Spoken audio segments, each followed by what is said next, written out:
Right now, we are in Columbus, Ohio, the capital city of the great state of Ohio. Today is the homecoming game for OSU. And so while most people in the city are concentrated on that, we will be concentrating our attentions by interviewing a poli-sci professor from OSU about Ohio being a swing state and a battleground state. This is Capitalism 2012.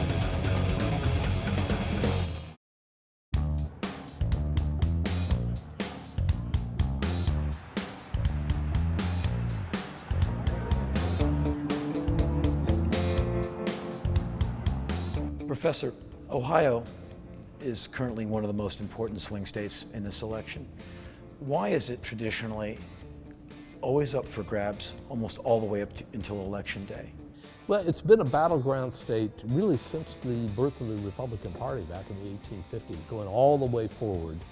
And what it means, of course, is that where you have an electoral college prize as large as Ohio, where you have the parties pretty well balanced competitively, it means that the presidential candidates are almost going to live in the state.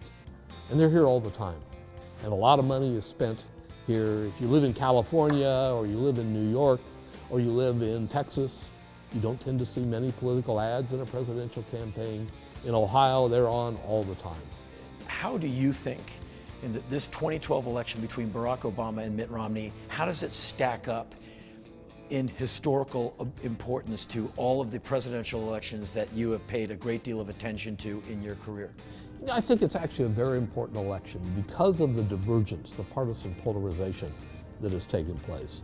If one party, after the dust settles in 2012, is able to control the two popularly elected branches of government, we will see major policy initiatives.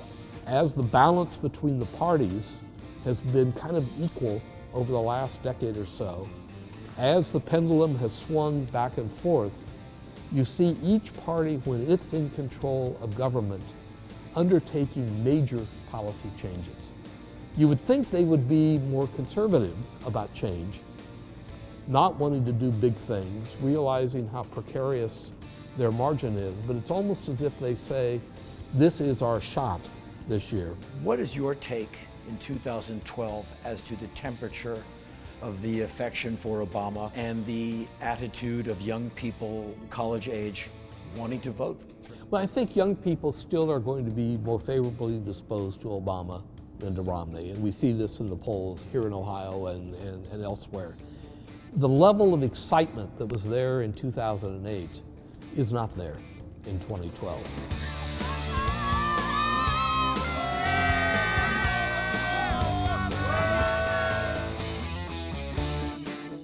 There's some understandable reasons for that. Obama no longer is novel. Right. He's not the new guy on the scene. He's been hardened by 4 years of being president. He's had to make decisions during those 4 years.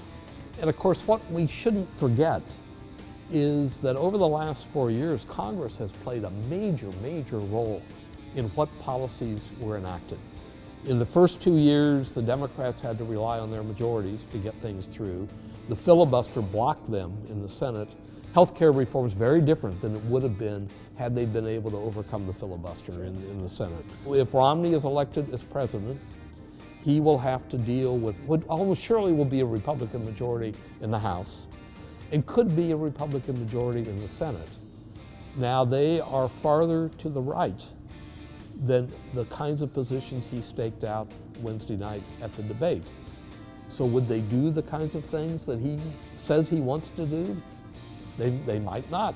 Obama ran into the same problem when he was elected in 08. Yeah, in the last few years, we Americans have, if we were paying attention, got a really incredible civics lesson on the awesome power of the Congress. I mean, wow. And you really now understand the three co-equal branches, and you see how quite often the president his hands are tied on a lot of stuff. He can't appropriate $1. We are 31 days out from the presidential election in 2012.